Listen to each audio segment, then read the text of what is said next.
أعوذ بالله من الشيطان الرجيم. بسم الله الرحمن الرحيم. يا أيها الذين سورة الحجرات مدنية. بسم الله الرحمن الرحيم. يا أيها الذين آمنوا لا تقدموا بين يدي الله ورسوله واتقوا الله إن الله سميع عليم. يا أيها الذين آمنوا لا ترفعوا أصواتكم فوق صوت النبي ولا تجهروا له بالقول كجهر بعضكم لبعض أن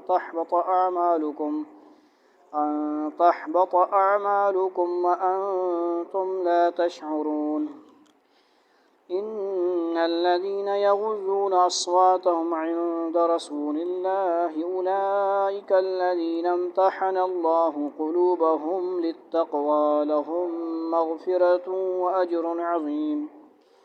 إن الذين ينادونك من وراء الحجرات أكثرهم لا يعقلون. ولو أنهم صبروا حتى تخرج إليهم لكان خيرا لهم والله غفور رحيم. يا أيها الذين آمنوا إن جاءكم فاسق بنبأ فتبينوا أن تصيبوا قوما بجهالة فتصبحوا على ما فعلتم نادمين. واعلموا أن فيكم رسول الله لو يطيعكم في كثير من الأمر لعنتم ولكن الله حبب إليكم الإيمان وزينه في قلوبكم وكره إليكم الكفر والفسوق والعصيان أولئك هم الراشدون فضلا من الله ونعمه والله عليم حكيم. وإن طائفتان من المؤمنين اقتتلوا فأصلحوا بينهما فإن بغت إحداهما على الأخرى فقاتلوا التي تبغي حتى تفيء إلى أمر الله فإن فاءت فأصلحوا بينهما بالعدل وأقسطوا إن الله يحب المقسطين. إنما المؤمنون إخوة فأصلحوا بين أخويكم واتقوا الله لعلكم ترحمون. يا أيها الذين آمنوا لا يسخر قوم من قوم عسى أن يكونوا خيرا منهم ولا نساء من نساء عسى أن يكن خيرا منهن ولا تلمزوا أنفسكم ولا تنابزوا بالألقاب بئس الاسم الفسوق بعد الإيمان ومن لم يتب فأولئك هم الظالمون. يا أيها الذين آمنوا اجتنبوا كثيرا من الظن إن بعض الظن إثم ولا تجسسوا ولا يغتب بعضكم بعضا أيحب أحدكم أن يأكل لحم أخيه ميتا فكرهتموه واتقوا الله إن الله تواب رحيم. يا أيها الناس إنا خلقناكم من ذكر وأنثى وجعلناكم شعوبا وقبائل لتعارفوا إن أكرمكم عند الله أتقاكم إن الله عليم خبير. قالت الأعراب آمنا قل لم تؤمنوا ولكن قولوا أسلمنا ولما يدخل الإيمان في قلوبكم وإن تطيعوا الله ورسوله لا يلتكم من أعمالكم شيئا إن الله غفور رحيم. إنما المؤمنون الذين آمنوا بالله ورسوله ثم لم يرتابوا وجاهدوا بأموالهم وأنفسهم في سبيل الله أولئك هم الصادقون قل أتعلمون الله بدينكم والله يعلم ما في السماوات وما في الأرض والله بكل شيء عليم يمنون عليك أن أسلموا قل لا تمنوا علي إسلامكم ولله يمن عليكم أن هداكم للإيمان إن كنتم صادقين إن الله يعلم غيب السماوات والأرض والله بصير بما تعملون صدق اللہ العظیم۔ 26واں سے 12 صفحہ نمبر جو ہے 16 لینے والا قرآن کا 464 اور 465 466 اور 467 65 64 65 66 67 ٹھیک ہو گیا جی، یہ ہو گیا بروز جمعرات ہے ماشاءاللہ، اور 2 رکوع ہیں اس کے، پوری صورت ہے 18 آیتوں میں مشتمل ہے۔ سورہ حجرات کا لفظ آ کے آیا ہے، اس لیے اس صورت کا نام ہے سورہ الحجرات۔ یا ایھا الذین آمنوا لا تقدموا بین یدی اللہ ورسولہ واتقوا اللہ ان اللہ سمیع علیم۔ یا ٹھیک ہے جی، ایو تک کیا جائے گا تو اے مانا اے لوگو، یعنی الذین آمنوا، جو لوگ ایمان لائے، لا تقدموا نہ آگے بڑھو، بین یدی اللہ، اللہ کے آگے، ورسولہ اور اس کے رسول کے، واتقوا اللہ اور ڈرو اللہ سے، ان اللہ بے شک اللہ سمیع علیم، سننے والا اور جاننے والا ہے۔ اے ایمان والو، اللہ اور اس کے رسول کے آگے نہ بڑا کرو اور اللہ سے ڈرتے رہو، اللہ یقیناً سب کچھ سنتا، سب کچھ جانتا ہے۔ سورت کی یہ ابتدائی 5 آیتیں ایک خاص موقع پر نازل ہوئی تھیں۔ حضور اقدس صلی اللہ علیہ وسلم کے پاس عرب کے قبائل کے بہت سے وفد، قافلے وغیرہ آتے رہتے تھے، اور حضرت صلی اللہ علیہ وسلم میں سے کسی کو آئندہ کے لیے قبیلے کا امیر مقرر فرما دیتے تھے۔ ایک مرتبہ قبیلہ تمیم کا ایک وفد آپ کی خدمت میں آیا، بھی آپ نے ان میں سے کسی کو امیر نہیں بنایا تھا اور نہ اس سلسلے میں کوئی بات کی تھی، لیکن آپ کی موجودگی میں حضرت ابوبکر اور عمر رضی اللہ عنہ نے یہ مشورہ شروع کر دیا کہ ان میں سے کس کو امیر بنایا جائے۔ حضرت ابوبکر صدیق رضی اللہ عنہ نے ایک نام دیا اور حضرت عمر نے دوسرا۔ پھر ان دونوں بزرگوں نے اپنی اپنی رائے کی تائید اس طرح شروع کر دی کہ کچھ بحث کا سا انداز پیدا ہو گیا، اس میں دونوں کی آوازیں بلند ہو گئیں۔ اس پر پہلی 3 آیتیں نازل ہوئیں۔ پہلی آیت میں یہ ہدایت دی گئی ہے کہ جن معاملات کا فیصلہ ان حضرت صلی اللہ علیہ وسلم کو کرنا ہو اور آپ نے ان کے بارے میں کوئی مشورہ بھی طلب نہ فرمایا ہو، اور ان معاملات میں آپ سے پہلے ہی کوئی رائے قائم کر لینا اور اس پر اصرار یا بحث کرنا آپ کے ادب کے خلاف ہے۔ اگرچہ یہ پہلی آیت اس خاص واقعے میں نازل ہوئی تھی، لیکن الفاظ عام استعمال فرمائے گئے ہیں تاکہ یہ اصولی ہدایت دی جائے کہ کسی بھی معاملے میں آن حضرت صلی اللہ علیہ وسلم سے آگے بڑھنا مسلمانوں کے لیے درست نہیں ہے۔ اس میں یہ بات بھی داخل ہے کہ اگر آن حضرت صلی اللہ علیہ وسلم کے ساتھ چلنا ہو تو آپ سے آگے نہ بڑھنا چاہیے، یعنی ظاہری معنی بھی۔ نیز آپ صلی اللہ علیہ وسلم نے زندگی کے مختلف شعبوں میں جو حدود مقرر فرمائے ہیں ان سے آگے نکلنے کی کوشش نہیں کرنی چاہیے۔ اس کے بعد دوسری اور تیسری آیتوں میں یہ ہدایت دی گئی ہے کہ آپ کی مجلس میں بیٹھ کر اپنی آواز آپ کی آواز سے بلند نہیں کرنی چاہیے، اور آپ سے کوئی بات کہنی ہو تو وہ بھی بلند آواز سے نہیں کہنی چاہیے، بلکہ آپ کی مجلس میں آواز پست رکھنے کا اہتمام ضروری ہے۔ بہت ساری آگے بھی باتیں آئیں گی۔ یا ایھا الذین آمنوا لا ترفعوا اصواتکم فوق صوت النبی ولا تجہروا له بالقول کجہر بعضکم لبعض ان تحبط اعمالکم وانتم لا تشعرون۔ یا ایھا الذین، اے وہ لوگوں جو ایمان لائے ہو، آمنوا ایمان لائے ہو، لا ترفعوا نہ اونچی کرو، اصواتکم اپنی آوازیں، فوق اوپر، صوت النبی نبی کی آواز کے اوپر، یعنی ولا تجہروا اور نہ زور سے بولو، لہو اس کے سامنے، بالقول گفتگو میں، کجہری جیسے بلند آواز، بعضکم تمہارے، بعض ایک دوسرے، لبعض بعض دوسرے سے، ان کہیں تحبط اکارت ہو جائیں، اعمالکم تمہارے اعمال، وانتم اور تم، لا تشعرون جانتے ہو، خبر بھی نہیں ہوتی۔ ایمان والو، اپنی آوازیں نبی کی آواز سے بلند مت کیا کرو، اور نہ ان سے بات کرتے ہوئے اس طرح زور سے بولا کرو جیسے تم ایک دوسرے سے زور سے بولتے ہو، کہیں ایسا نہ ہو کہ تمہارے اعمال برباد ہو جائیں اور تمہیں پتہ بھی نہ چلے۔ تو یہ آیت آج بھی رضا رسول صلی اللہ علیہ وسلم کے اوپر جو ہے نمایاں ہے، لکھی ہوئی ہے، قیامت تک لکھی رہے گی انشاءاللہ، اور اس پہ عمل کرنا چاہیے ہر طرح سے۔ اس پہ عمل کیسے ہوگا کہ صلاۃ و سلام کے وقت نہایت ادب احترام کے ساتھ چلا جائے، وہاں پہ رش نہ بنایا جائے، بہت کنٹرول کیا جائے، کنٹرول کے باوجود وہاں پہ پھر بھی بے ادبیاں گستاخیاں ہوتی رہتی ہیں، آوازیں اونچی ہوتی رہتی ہیں، تو آہستہ آواز سے درود شریف پڑھتے ہیں لوگ، مطلب نہیں صحیح کرتے، اسی لیے وہاں کے جو گارڈ شارڈ ہیں وہ بھی اونچی آواز سے بول رہے ہوتے ہیں، وہ ان کی بھی مجبوری ڈیوٹی ہے، ورنہ جو ہے وہ حاجی کچھ نہ کچھ اونچا اونچا بول رہے ہوتے ہیں، سب سے اونچی تو ان کی آوازیں آ رہی ہوتی ہیں، یہ بھی ایک بڑا مسئلہ ہے۔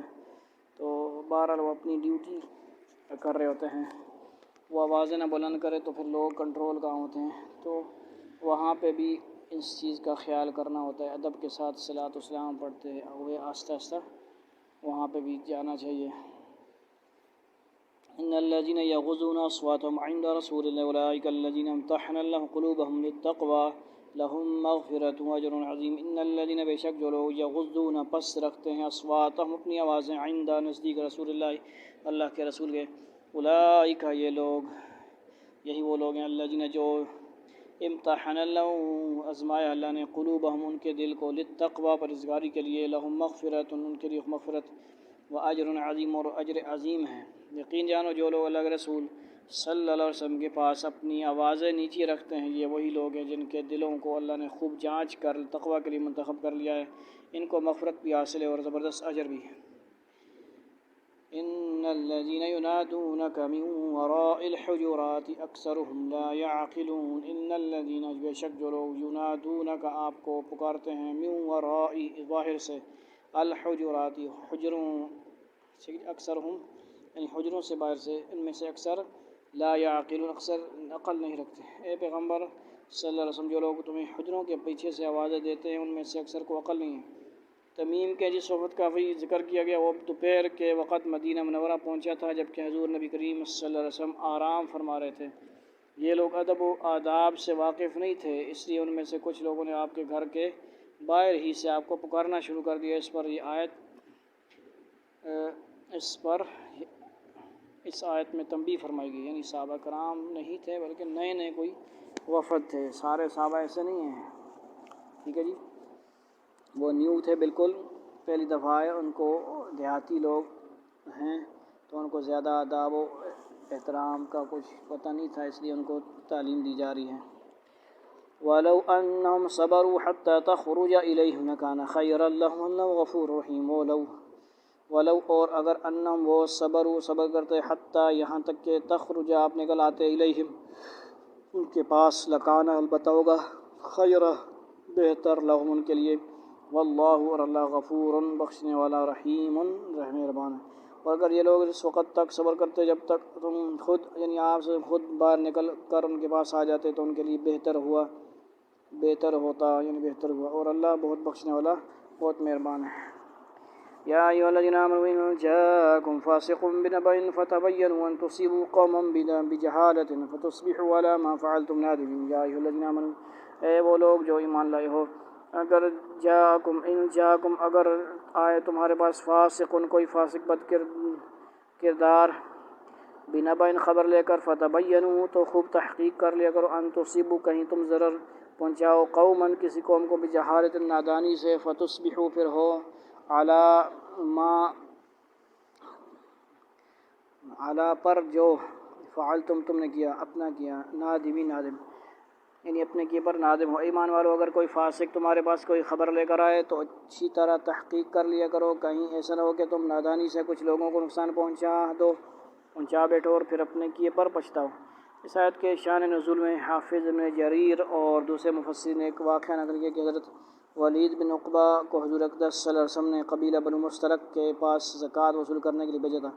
جب یہ ان کی بستی کے قریب پہنچے تو وہ لوگ حضرت صلی اللہ علیہ وسلم کے بھیجے ہوئے ایلچی کے استقبال کے لیے بڑی تعداد میں بستی کے باہر جمع ہو گئے۔ ولید بن عقبہ یہ سمجھے کہ یہ لوگ لڑائی کے لیے باہر نکل آئے ہیں۔ بعض روایات میں یہ بھی مذکور ہے کہ ان کے اور بنو مستلق کے درمیان جاہلیت کے زمانے میں کچھ دشمنی بھی تھی، اس لیے حضرت ولید کو یہ خطرہ ہوا کہ وہ لوگ اس پرانی دشمنی کی بنا پر ان سے لڑنے کے لیے نکل آئے ہیں، چنانچہ وہ بستی میں داخل ہونے کے بجائے وہیں سے واپس لوٹ گئے اور جا کر آن حضرت صلی اللہ علیہ وسلم سے عرض کیا کہ بنو مستلق کے لوگوں نے زکوٰۃ دینے سے انکار کر دیا ہے اور وہ لڑائی کے لیے نکلے ہوئے ہیں۔ آن حضرت صلی اللہ علیہ وسلم نے حضرت خالد بن ولید رضی اللہ کو مقرر فرمایا کہ واقعے کی تحقیق کے بعد اگر واقعی ان لوگوں کی سرکشی ثابت ہو تو ان سے جہاد کریں۔ بعد میں پتہ چلا کہ وہ لوگ تو استقبال کے لیے جمع ہوئے تھے اور انہوں نے زکوٰۃ دینے سے انکار نہیں کیا۔ اس پر یہ آیت نازل ہوئی، یعنی تحقیق والی۔ ان روایت کی بنا پر بعض حضرات نے یہ فرمایا ہے کہ آیت میں جو فاسق کا لفظ استعمال ہوا ہے اس سے مراد ولید بن عقبہ ہیں۔ پھر اس پر جو اشکال ہوتا ہے کہ ایک صحابی کو فاسق قرار دینا بظاہر عدالت صحابہ کے منافی ہے، اس کا یہ جواب دیا ہے کہ بعض صحابہ سے گناہ سرزد ہوئے ہیں لیکن اللہ تعالیٰ نے انہیں توبہ کی توفیق عطا فرما دی، اس لیے بحیثیت مجموعی ان کی عدالت پر کوئی اثر نہیں پڑتا۔ لیکن حقیقت یہ ہے کہ اس واقعے کے بیان میں جو روایتیں آئی ہیں اول تو وہ سند کے اعتبار سے مضبوط نہیں ہیں اور ان میں تعارض و اختلاف بھی پایا جاتا ہے۔ دوسرے، اس واقعے کی بنا پر حضرت ولید کو فاسق قرار دینے کی کوئی معقول وجہ بھی سمجھ میں نہیں آتی، کیونکہ اس واقعے میں انہوں نے جان بوجھ کر کوئی جھوٹ نہیں بولا بلکہ جو کچھ کیا غلط فہمی کی وجہ سے کیا، اس کی وجہ سے کسی کو فاسق نہیں کہا جا سکتا۔ اس لیے بظاہر ایسا معلوم ہوتا ہے کہ جب حضرت ولید بستی کے قریب پہنچے اور قبیلے کے لوگ بڑی تعداد میں وہاں جمع ہو رہے تھے تو کسی شریر آدمی نے ان سے یہ کہا ہوگا کہ یہ لوگ آپ سے لڑنے کے لیے نکلے ہیں، ان جاکم فاسقن، ٹھیک ہے جی، اگر کوئی فاسق آئے۔ اس شریر آدمی کو آیت میں فاسق قرار دیا گیا ہے اور حضرت ولید کو یہ تنبیہ کی گئی ہے کہ تنہا اس شریر آدمی کی خبر پر بھروسہ کر کے کوئی اقدام کرنے کے بجائے پہلے اس خبر کی تحقیق کرنی چاہیے تھی۔ اس خیال کی تائید ایک روایت سے بھی ہوتی ہے جو حافظ ابن جریر نے نقل کی ہے اور اس میں یہ الفاظ ہیں کہ فحدثه الشیطان انہم یریدون قتلہ، تفسیر ابن جریر جلد نمبر 22 صفحہ 286، یعنی شیطان نے یہ بتایا کہ وہ لوگ انہیں قتل کرنا چاہتے ہیں۔ ظاہر یہی ہے کہ شیطان نے کسی انسان کی شکل میں آ کر انہیں یہ جھوٹی خبر دی ہوگی، اس لیے آیت کے لفظ فاسقن کو خواہ مخواہ ایک صحابی پر چشمہ کرنے کی کیا ضرورت ہے، جبکہ انہوں نے جو کچھ کیا غلط فہمی میں کیا، اس کے بجائے اسے مخبر پر چشمہ کرنا چاہیے جس نے حضرت ولید کو یہ غلط خبر دی تھی۔ بہرحال واقعہ کچھ بھی ہو، قرآن کریم کا اسلوب یہ ہے کہ اس کی آیتیں چاہے کسی خاص موقع پر نازل ہوئی ہوں اکثر ان کے الفاظ عام ہوتے ہیں تاکہ ان سے ایک اصولی حکم معلوم ہو سکے۔ چنانچہ یہ حکم ایک عام حکم ہے کہ کسی فاسق کی خبر پر بغیر تحقیق کے اعتماد نہیں کرنا چاہیے، خاص طور پر جب اس خبر کے نتیجے میں کسی کو کوئی نقصان پہنچ سکتا ہو۔ اسی بارے میں حال ہی میں کچھ عرصہ پہلے شیخ عبد الرحمن الصدر رحمت جو ہیں امام کعبہ، ان کے اوپر کچھ غلط الزامات لگائے گئے تھے تو اس سے اللہ نے انہیں بری کیا، تو انہوں نے بری ہونے کے فوراً بعد جب نماز پڑھائی تو اس میں یہی آیتیں تلاوت فرمائی تھیں، یا ایھا الذین آمنوا ان جاءکم فاسق بنبأ فتبینوا، ٹھیک ہے جی، یعنی جب کوئی فاسق یا کوئی بھی بلا تحقیق الزام لگا دے تو تحقیق کرنی چاہیے۔ وَاعْلَمُوا أَنَّ فِيكُمْ رَسُولَ اللَّهِ لَوْ يُطِيعُكُمْ فِي كَثِيرٍ مِّنَ الْأَمْرِ لَعَنِتُّمْ وَلَكِنَّ اللَّهَ حَبَّبَ إِلَيْكُمُ الْإِيمَانَ وَزَيَّنَهُ فِي قُلُوبِكُمْ وَكَرَّهَ إِلَيْكُمُ الْكُفْرَ وَالْفُسُوقَ وَالْعِصْيَانَ أُولَٰئِكَ هُمُ الرَّاشِدُونَ۔ وَاعْلَمُوا، اور جان رکھو، أَنَّ فِيكُمْ کہ تمہارے درمیان رسول اللہ کے رسول، لَوْ يُطِيعُكُمْ اگر وہ تمہارا کہاں مانے، فی کثیر اکثر میں، من الامر کاموں میں سے، لعنتم البتہ تم ایذا میں پڑو، ولیکن اللہ اور لیکن اللہ حبب محبت دی، الیکم تمہیں، الایمان ایمان کی، وزینہ اور اسے آراستہ کر دیا، فی قلوبکم تمہارے دلوں میں، وکرہ اور ناپسند کر دیا، الیکم تمہارے سامنے، الکفر کفر، والفسوق اور گناہ، والعصیان اور نافرمانی، اولئک یہی لوگ، ہم الراشدون ہدایت پانے والے ہیں۔ اور یہ بات اچھی طرح سمجھ لو کہ تمہارے درمیان اللہ کے رسول موجود ہیں، بہت سی باتیں ہیں جن میں وہ اگر تمہاری بات مان لیں تو خود تم مشکل میں پڑ جاؤ، لیکن اللہ نے تمہارے دل میں ایمان کی محبت ڈال دی ہے اور اسے تمہارے دلوں میں پرکشش بنا دیا ہے اور تمہارے اندر کفر کی اور گناہوں اور نافرمانی کی نفرت بٹھا دی ہے۔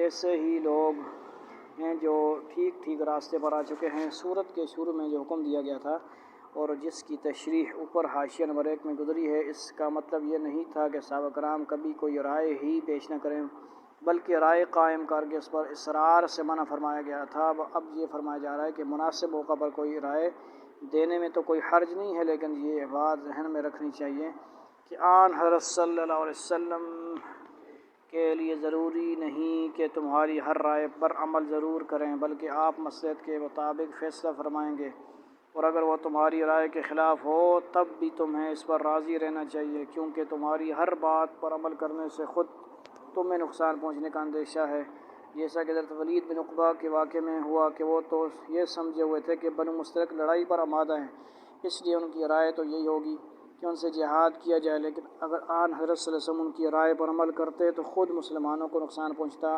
چنانچہ آگے اللہ تعالیٰ نے صحابہ کرام کی تعریف کرتے ہوئے فرمایا کہ اللہ تعالیٰ نے ان کے دل میں ایمان کی محبت ڈال دی ہے، اس لیے وہ اطاعت کے اسی اصول پر عمل کرتے ہیں، یعنی اولئک هم الراشدون فضلا من اللہ ونعمہ واللہ علیم حکیم۔ فضلا من اللہ، اللہ کے فضل سے، ونعمہ اور نعمت، واللہ علیم اور اللہ جانے والا، حکیم حکمت والا، جو اللہ کی طرف سے فضل اور نعمت کا نتیجہ ہے، اور اللہ علم کا بھی مالک ہے اور حکمت کا بھی مالک ہے۔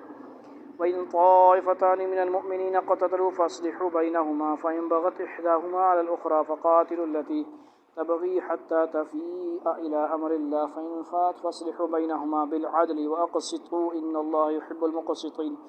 وَإِن اور اگر طائفتان دو گروہ من المؤمنین مومنوں سے اقتتلوا باہم لڑ پڑیں، فَأَصْلِحُوا تو صلح کرا دو تم بینہما ان دونوں کے درمیان، فَإِن پھر اگر بغت زیادتی کرے احداہما ان دونوں میں سے ایک علی الاخری دوسرے پر، فقاتلوا تو تم لڑو التی اس سے جو تبغی زیادتی کرتا ہے، حتیٰ یہاں تک کہ تفیء رجوع کرے الی امر اللہ حکم الہی کی طرف، ما فَإِن پھر اگر جب فات وہ رجوع کر لے، فَأَصْلِحُوا تو صلح کرا دو تم بینہما ان دونوں کے درمیان بالعدل عدل کے ساتھ، وَأَقْسِطُوا اور تم انصاف کیا کرو، ان اللہ بے شک اللہ یحب دوست رکھتا ہے المقسطین انصاف کرنے والے کو۔ اور اگر مسلمانوں کے دو گروہ آپس میں لڑ پڑیں تو ان کے درمیان صلح کراؤ، پھر اگر ان میں سے ایک گروہ دوسرے کے ساتھ زیادتی کرے تو اس گروہ سے لڑو جو زیادتی کر رہا ہو، یہاں تک کہ وہ اللہ کے حکم کی طرف لوٹ آئے، چنانچہ اگر وہ لوٹ آئے تو ان کے درمیان انصاف کے ساتھ صلح کرا دو، اور ہر معاملے میں انصاف سے کام لیا کرو، بے شک اللہ انصاف کرنے والوں سے محبت کرتا ہے۔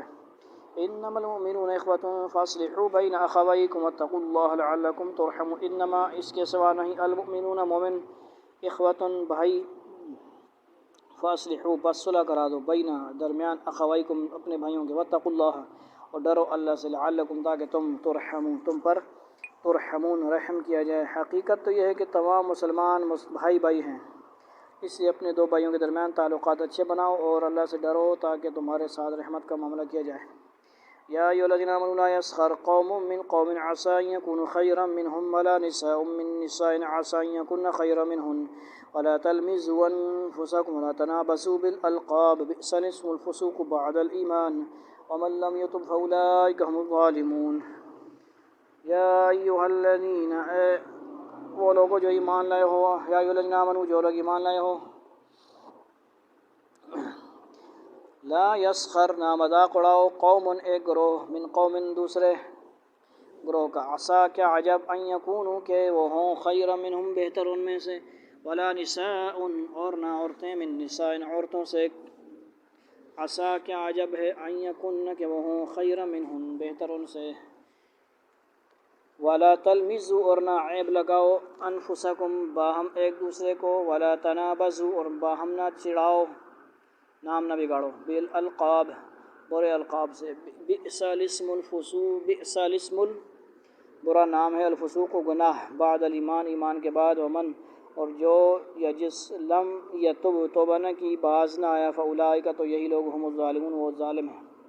اے ایمان والو، نہ تو مرد دوسرے مردوں کا مذاق اڑائیں، مذاق نہیں اڑانا، ہو سکتا ہے کہ وہ جن کا مذاق اڑا رہے ہوں خود ان سے بہتر ہوں، مذاق نہیں اڑانا، ورنہ دوسری عورتوں کا مذاق اڑائیں کہ وہ تو غریب ہیں، اس کے پاس کپڑے ہی نہیں ہیں، میلے کچیلے کپڑے پہنے ہوئے ہیں، میں نے تو بڑے فیشن والے کپڑے پہنے ہوئے ہیں، میں تو بڑا شیخ ہوں، میں تو بڑا ملک ہوں، یہ تو غریب ہے، یہ امام ہے، یہ قاری ہے، ہم بڑے ہیں، مذاق نہیں اڑانا۔ عورتیں بھی ایک دوسرے کا مذاق نہیں اڑائیں، اللہ منع فرما رہے ہیں۔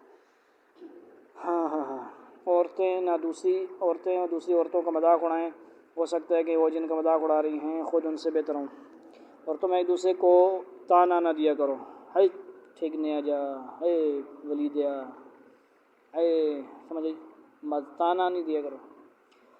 اور نہ ایک دوسرے کو برے القاب سے پکارا کرو، اوے ٹیڈی خان، اوے ٹھگنیا، اوے کالیا، اوے چٹیا۔ نام بگاڑنا اللہ نے منع فرمایا، نام بگاڑنا منع فرمایا۔ ایمان لانے کے بعد گناہ کا نام لگنا بہت بری بات ہے، ایمان والے بندے کو برا نام نہیں رکھنا چاہیے۔ اور جو لوگ ان باتوں سے باز نہ آئیں تو وہ بہت ظالم لوگ ہیں۔ معاشرے میں جن باتوں سے لڑائی جھگڑا پیدا ہوتے ہیں ان آیتوں میں ان باتوں کو نہایت جامعیت کے ساتھ بیان فرمایا گیا۔ ان میں سے ایک بات یہ ہے کہ کسی دوسرے کا کوئی ایسا برا نام رکھ دیا جائے جو اسے ناگوار ہو۔ کسی کو کالا بولو تو وہ کیا ہوگا، چشماٹو بولو گے تو کیا ہوگا، ناراض ہوگا۔ تو نہیں، نام رکھو اچھا نام، جو اس کا ہے وہی نام رکھو، نام بگاڑو نہیں۔ شارٹ کٹ نام کے چکر میں آدھا نام رکھنا بھی ٹھیک نہیں ہے۔ سمجھ آ رہی بات؟ اللہ تعالیٰ فرما رہے ہیں کہ ایسا کرنا گناہ ہے اور اس سے خود تم گناہ گار ہوگے اور خود تم پر گناہ گار ہونے کا نام لگے گا، اور کسی مسلمان پر یہ نام لگنا کہ وہ گناہ گار ہے ایمان لانے کے بعد بہت بری بات ہے۔ نتیجہ یہ ہوگا کہ تم کسی دوسرے پر برا نام لگا رہے تھے اور اس عمل سے خود تم پر برا نام لگ گیا۔ سمجھ آئی؟ خود مسلمان کہے کہ یہ مسلمان ایسے کام کرتے ہیں، پاکستانی ایسے ہیں، فلاں ایسے ہیں۔ برے کام ایسے نہ کرو کہ پوری دنیا میں بدنام کیے جاؤ۔ یا ایھا الذین آمنوا اجتنبوا کثیرا من الظن ان بعض الظن اسم ولا تجسسوا ولا یغتب بعضکم بعضا ایحب احدکم ان یأکل لحم اخیہ میتا فکرہتموہ واتقوا اللہ ان اللہ تواب رحیم۔ یا ایھا الذین آمنوا، اے لوگ ایمان لائے ہو، اجتنبوا بچو، کثیراً بہت سے، من الظن بد گمانیوں، ان بے شک بعض ظنی بدگمانیاں، اسم گناہ ہے، ولا اور نہ، تجسسوا ٹٹول میں رہا کرو ایک دوسرے کی، ولا یغتب اور غیبت نہ کرو، بعضکم تم میں سے ایک، بعضاً بعض دوسرے کی، ایحب کیا پسند کرتا ہے، احدکم تم میں سے کوئی، ان یأکل کہ وہ کھائے، لحم اخیہ اپنے بھائی کا گوشت۔ ولید وقاص کا، وقاص ولید کا، سلیمان کا تیرا بھائی ہے، چل مسلمان بھائی کام کرنا۔ تو اپنے بھائی کا گوشت کھاتا ہے تو؟ بھائی کا گوشت کھاتا ہے نا، غیبت کرتا ہے۔ یہ سلمان کا شکایت لگاتا ہے نا، جب یہ سلمان اس طرح کرتا ہے تو یہ تو غیبت کرتا ہے۔ کیا کرتا ہے؟ غیبت کیا ہے؟ منع ہے۔ غیبت جو جس بھائی کی غیبت کرے گا اس کا گوشت کھا رہا ہے، مردہ بھائی کا، لحم اخیہ میتن اپنے بھائی کا گوشت، میتن مردہ کا، فکرہتموہ تو اس سے تم گھن کرو گے۔ زندہ انسان کا گوشت جائز ہے، مردے کا بھی، اور گندہ جائز ناجائز ہے۔ اور کیا ہے جی؟ واتقوا اللہ اور اللہ سے ڈرو، ان اللہ بے شک اللہ تواب توبہ قبول کرنے والا، رحیم مہربان۔ اے ایمان والو بہت سے گمانوں سے بچو، بعض گمان گناہ ہوتے ہیں، اور کسی کی ٹوہ میں نہ لگو، پیچھے نہ لگے رہو ہر وقت، کوئی نہ کوئی بس عیب نکل آئے، کوئی ایشو نکل آئے کہ اس کے پیچھے لگ جائیں، اس کے پیچھے میڈیا لگا دیں، اس کے پیچھے فلاں لگا دیں، اس کے پیچھے باتیں، کوئی غلطی نکل آئے صحیح، قاری صاحب کی، فلاں کی، کسی کی، کوئی بس پکڑو جی اس کی کوئی غلطی پکڑو، کیونکہ یہ کیا ہے، فرشتہ تو ہے نہیں، نبی بھی نہیں ہے، کسی کے پیچھے لگ جاؤ بس، کوئی غلط بات نکلے تو بس پروپیگنڈا شروع کر دو، کسی کے پیچھے نہ لگو ٹوہ میں، اور ایک دوسرے کی غیبت نہ کرو۔ تم میں سے کوئی یہ پسند کرے گا کہ وہ اپنے مردے بھائی کا گوشت کھائے، اس سے تم نفرت کرتے ہو، اور اللہ سے ڈرو، بے شک اللہ بڑا توبہ قبول کرنے والا، بہت مہربان ہے۔ یعنی کسی کے خلاف تحقیق کے بغیر بدگمانی دل میں جما لینا گناہ ہے۔ کسی دوسرے کے عیب تلاش کرنے کے لیے اس کی ٹوہ اور جستجو میں لگنا بھی اس آیت کی روح سے گناہ ہے۔ البتہ کوئی حاکم مجرموں کا پتہ لگانے کے لیے تفتیش کرے تو اس میں داخل نہیں۔ سمجھ آئی؟ غیبت کی تعریف ہے ایک حدیث میں خود حضور اقدس صلی اللہ علیہ وسلم، ایک منٹ خاموش،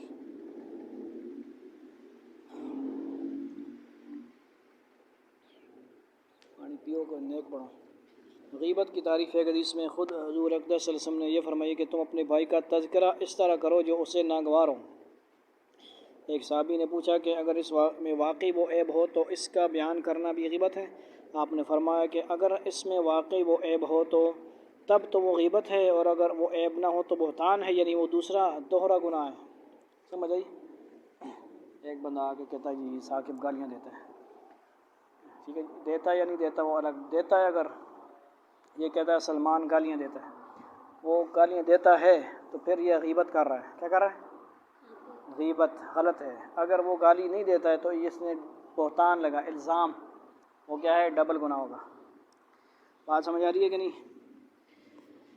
یا ایھا الناس انا خلقناکم من ذکر وانثی وجعلناکم شعوبا وقبائل لتعارفوا ان اکرمکم عند اللہ اتقاکم ان اللہ علیم خبیر. یا ایھا الناس، اے لوگو، انا خلقناکم، بے شک ہم نے پیدا کیا تمہیں، من ذکر، ایک مرد سے، و انثی، اور ایک عورت سے، وجعلناکم، اور بنایا تمہیں، شعوبا وقبائل، اور ذاتیں اور قبیلے، لتعارفوا، تاکہ تم ایک دوسرے کی شناخت کرو. ان اکرمکم، بے شک تم میں سب سے زیادہ عزت والا، عند اللہ، اللہ کے نزدیک، اتقاکم، تم میں سے سب سے بڑا پرہیزگار ہے. ان اللہ، بے شک اللہ، علیم، جاننے والا، خبیر، باخبر. اے لوگو، حقیقت یہ ہے کہ ہم نے تم سب کو ایک مرد اور ایک عورت سے پیدا کیا ہے، اور تمہیں مختلف قوموں اور خاندانوں میں اس لیے تقسیم کیا ہے تاکہ تم ایک دوسرے کی پہچان کر سکو. اور در حقیقت اللہ کے نزدیک تم میں سب سے زیادہ عزت والا وہ ہے جو تم میں سب سے زیادہ متقی ہو. یقین رکھو کہ اللہ سب کچھ جاننے والا اور ہر چیز سے باخبر ہے. اس آیت کریمہ نے مساوات کا یہ عظیم اصول بیان فرمایا ہے کہ کسی کی عزت اور شرافت کا معیار اس کی قوم، اس کا قبیلہ یا وطن نہیں ہے، بلکہ تقویٰ ہے. کیا ہے؟ تقویٰ. سب لوگ ایک مرد عورت یعنی آدم و حوا سے پیدا ہوئے ہیں، اور اللہ تعالیٰ نے مختلف قبیلے، خاندان یا قومیں اس لیے نہیں بنائیں کہ وہ ایک دوسرے پر اپنی بڑائی جتائیں، بلکہ ان کا مقصد صرف یہ ہے کہ بے شمار انسانوں میں باہمی پہچان کری کچھ تقسیم قائم ہو جائے. سمجھ آئی؟ یعنی کوئی پٹھان ہے، کوئی پنجابی ہے، تو ایک دوسرے کو پٹھان پنجابی گالی مالی نہیں دینا، آپ سب آپس میں بھائی بھائی ہیں. سمجھ آئی؟ قالت الاعراب آمنا قل لم تؤمنوا ولكن قولوا اسلمنا ولما يدخل الايمان في قلوبكم ان تطيعوا الله ورسوله لا يلدكم من اعمالكم شيئا ان الله غفور رحيم. قالت، کہتے ہیں الاعراب، دیہاتی، آمنا، ہم ایمان لائے. قل، فرما دیں، لم تؤمنوا، تم ایمان نہیں لائے، ولكن، اور لیکن، قولوا، تم کہو، اسلمنا، ہم اسلام لائے ہیں، ولما، اور ابھی نہیں، يدخل الایمان، داخل ہوا ایمان، فی قلوبکم، تمہارے دلوں میں، وان، اور اگر، ان تطیعوا، تم اطاعت کرو گے، اللہ، تطیعوا اللہ و رسولہ، اللہ اور اس کے رسول کی، لا یلدکم، تمہیں کمی نہ کرے گا، من اعمالکم، تمہارے اعمال سے، شیئن، کچھ بھی، ان اللہ، بے شک اللہ، غفور، بخشنے والا، رحیم، مہربان ہے. یہ دیہاتی کہتے ہیں کہ ہم ایمان لے آئے ہیں. ان سے کہو کہ تم ایمان تو نہیں لائے، البتہ یہ کہو کہ ہم نے ہتھیار ڈال دیے ہیں اور ایمان ابھی تمہارے دلوں میں داخل نہیں ہوا، اور اگر تم واقعی اللہ اور اس کے رسول کی اطاعت کرو گے تو اللہ تمہارے اعمال کے ثواب میں ذرا بھی کمی نہیں کرے گا. یقیناً اللہ بہت بخشنے والا، بہت مہربان ہے. دیہات کے کچھ لوگ دل سے ایمان لائے بغیر ظاہری طور پر کلمہ پڑھ کر اپنے آپ کو مسلمان ظاہر کر رہے تھے، جس کا مقصد مسلمانوں جیسے حقوق حاصل کرنا تھا. سمجھ آئی؟ مدینہ منورہ میں آ کر انہوں نے راستوں پر گندگی بھی پھیلائی تھی. ان آیات میں ان کی حقیقت واضح فرمائی گئی ہے، اور یہ واضح کر دیا گیا ہے کہ سچا مسلمان ہونے کے لیے صرف کلمہ پڑھ لینا کافی نہیں ہے، بلکہ دل سے اسلامی عقائد کو ماننا اور اپنے آپ کو اسلامی احکام کا پابند سمجھنا ضروری ہے. صرف ٹوپی شوپی پہننے سے مسلمان نہیں ہو جائے گا. داڑھی بھی رکھ لی، قادیانی ہوگا تو مسلمان نہیں ہوگا جب تک شرائط نہیں ہوں گی. اور سمجھ آئی نا کہ نہیں؟ انما المؤمنون الذين آمنوا بالله ورسوله ثم لم يرتابوا وجاهدوا باموالهم وانفسهم في سبيل الله اولئك هم الصادقون. انما، اس کے سوا نہیں، المؤمنون، مومن، الذين، وہ لوگ جو ایمان لائے، آمنوا باللہ، اور رسول اللہ پر، اس کے رسول پر، ثم، پھر، لم یرتابوا، نہ پڑے شک میں وہ، وجاہدوا، اور انہوں نے جہاد کیا، باموالہم، اپنے مالوں سے، وانفسہم، اپنی جانوں سے، فی سبیل اللہ، اللہ کی راہ میں، اولئک، یہی لوگ ہیں، ہم الصادقون، سچے. ایمان لانے والے تو وہ ہیں جنہوں نے اللہ اور اس کے رسول کو دل سے مانا،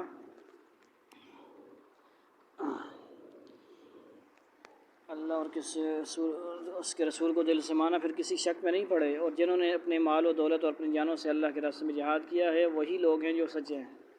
قل اتعلمون اللہ بدینکم واللہ یعلم ما فی السماوات وما فی الارض واللہ بکل شیء علیم. قل، فرما دے، اتعلمون اللہ، کیا تم جتلاتے ہو اللہ کو، بدینکم، اپنا دین، واللہ یعلم، اور اللہ جانتا ہے،